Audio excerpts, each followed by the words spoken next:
नमस्ते। कभी सोचा है पैसा आखिर है क्या?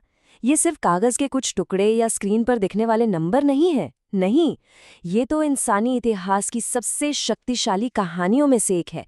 एक कहानी जिसमें विश्वास है, इनोवेशन है और पावर भी। तो चलिए इस कहानी को शुरू से समझते हैं। जरा सोचिए, एक ऐसी दुनिया जहां पैसा है ही नहीं। किसी को जूते चाहिए लेकिन उसके पास देने के लिए सिर्फ मुर्गियां हैं।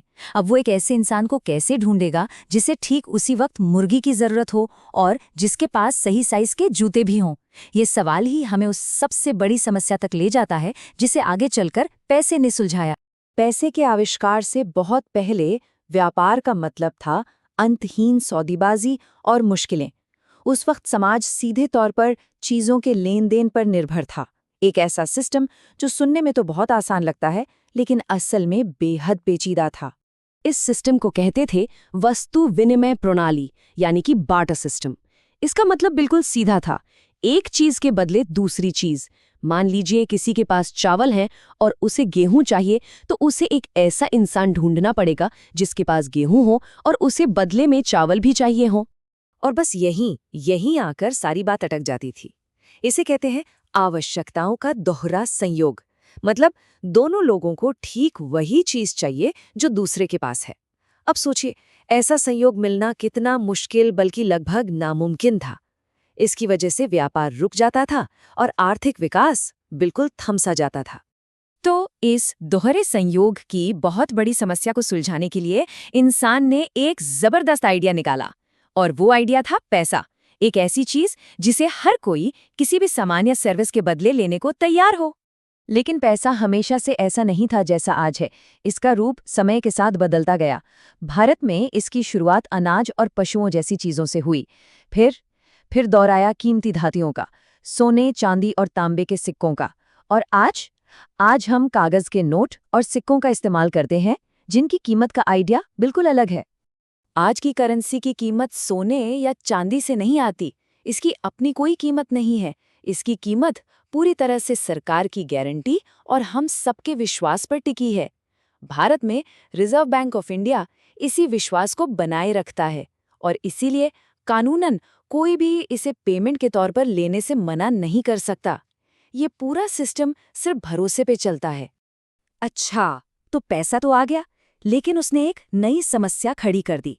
इसे सुरक्षित कैसे रखा जाए? और अगर बड़ी रकम की जरूरत हो तो क्या करे? और बस इसी जरूरत को पूरा करने के लिए मैदान में उतरे बैंक्स। जब लोग अपना पैसा बैंक में रखते हैं तो उसे कहते हैं मांग जमा या डिमांड डिपॉजिट। नाम थोड़ा टेक्निकल है पर मतलब बड़ा सीधा सा है।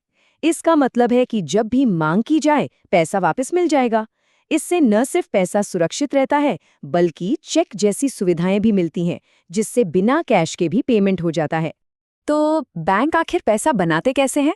देखिए, वो जमा किए गए पैसों का सिर्फ एक छोटा सा हिस्सा, लगभग 15% अपने पास कैश रखते हैं। बाकी का पैसा वो दूसरों को लोन यानी कर्ज के रूप में दे देते हैं। और उनकी असली कमाई इसी में छिपी है। कैसे? जो लोग लोन लेते हैं उनसे ज्यादा ब्याज यानी इंटरेस्ट वसूलते हैं, और जिन्होंने पैसा जमा किया है उन्हें कम ब्याज देते हैं। ब्याज का ये फर्क ही उनका मुनाफा है। सिंपल लेकिन बहुत पावरफुल बिजनेस मॉडल है। बैंकों का ये लोन देने का काम ही असल में साख या क्रेडिट कहलाता है, और यही पूरी इकोनॉमी को चलाता है। लेकिन ये साख एक दो-धारी तलवार जैसी है। एक तरफ ये किसी को तरक्की की ऊंचाइयों पर ले जा सकती है, तो दूसरी तरफ ये किसी को बर्बादी के गड्ढे में भी धकेल सकती है। इसे बेहतर समझने के लिए आइए दो बिल्कुल अलग-अलग कहानियां देखते हैं। तो हमारे पास दो लोग हैं, सलीम और स्वप्ना। दोनों को अपने अपने काम के लिए लोन की जरूरत है, लेकिन इसका अंजाम दोनों के लिए बहुत अलग होने वाला है। चलिए देखते हैं कैसे। पहले बात करते हैं सलीम की। सलीम एक जूता बनाने वाला है, जिससे अचानक एक बहुत बड़ा ऑर्डर मिल जाता है। अब ऑर्डर पूरा करने के लिए वो लोन लेता है, कच्चा माल खरीदता है और काम को तेजी से आगे बढ़ाता है। वो समय पर ऑर्डर पूरा करता है, उससे अच्छा खासा मुनाफा होता है और वो आराम से अपना लोन चुका देता है। सलीम के लिए क्रेडिट तरक्की का इंजन साबित हुआ। लेकिन आप देखते हैं स्वप्ना की कहानी। स्वप्ना एक छोटी किसान है जो अपनी फसल के लिए एक साहूकार से कर्ज लेती है। बदकिस्मती से कीड़ों की वजह से उसकी पूरी फसल खराब हो जाती है। वो लोन नहीं चुका पाती। अगले साल फिर से लोन लेती है, लेकिन कमाई इतनी नहीं होती कि पुराना कर्ज चुका पाए। वो कर्ज के जाल में और गहरी फंसती चली जाती है और आखिर में उसे कर्ज चुकाने के लिए अपनी जमीन का एक हिस्सा बेचना पड़ जाता है।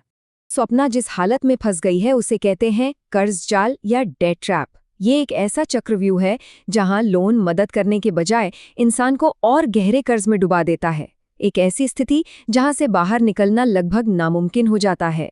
तो सलीम और स्वप्ना की कहानियों से एक बात साफ है, लोन का नतीजा इस बात पर बहुत निर्भर करता है कि रिस्क कितना है और लोन लिया कहाँ से जा रहा है। और यहीं से लोन की दो अलग अलग दुनियाएं सामने आती हैं, फॉर्मल सेक्टर और इनफॉर्मल सेक्टर।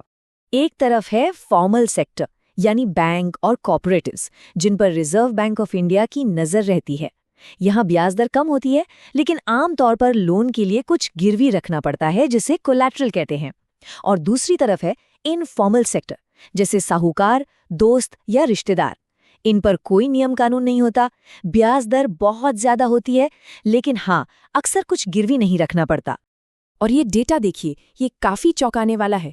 गांव देहात के इलाकों में आज भी लोन का सबसे बड़ा सिंगल सोर्स साहूकार हैं, 33%। इससे साफ पता चलता है कि एक बहुत बड़ी आबादी आज भी महंगे और रिस्की लोन्स पर निर्भर है। शहरों में तो ये फर्क और भी ज्यादा है। गरीब परिवारों में 85% लोग इनफॉर्मल सोर्सेज जैसे साहूकारों पर निर्भर करते हैं। वहीं अमीर परिवारों में 90% लोग बैंकों से सस्ता और सुरक्षित लोन लेते हैं। ये एक ऐसा सिस्टम है जहां जरूरतमंद को सेफ लोन मिलना बहुत बहुत मुश्किल हो जाता है। तो इतनी बड़ी समस्या का हल क्या है? क्या कोई रास्ता है? बिल्कुल है। पिछले कुछ सालों में एक बहुत ही पावरफुल कम्युनिटी बेस्ड सॉल्यूशन सामने आया है।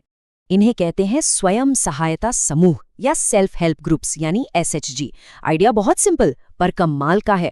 15-20 लोग, आमतौर पर महिलाएं, मिलकर अपनी छोटी छोटी बचत को एक साथ जोड़ती हैं। फिर जरूरत पड़ने पर ग्रुप के मेंबर्स को इसी जमा किए गए पैसे से कम ब्याज पर लोन दिया जाता है। और जब ग्रुप ऐसी बचत रेगुलर करता है तो वो बैंक से लोन लेने के लिए भी एलिजिबल हो जाता है। और सबसे बड़ी बात, ये ग्रुप अपने मेंबर्स को बिना कुछ गिरवी रखवाए लोन देता है, जो कि सबसे बड़ी रुकावट थी। इस मॉडल का सबसे जाना माना उदाहरण है बांग्लादेश का ग्रामीण बैंक। इसे शुरू किया था नोबेल पुरस्कार विजेता प्रोफेसर मोहम्मद यूनुस ने। आज इसके 90 लाख से ज्यादा सदस्य हैं, जिनमें ज्यादातर गरीब महिलाएं हैं। इस एक आइडिया ने लाखों लोगों को गरीबी से बाहर निकलने और आत्मनिर्भर बनने में मदद की है। तो बार्टर सिस्टम की मजबूरियों से लेके सेल्फ हेल्प ग्रुप्स की ताकत तक, पैसे की कहानी हमेशा से विकास की कहानी रही है।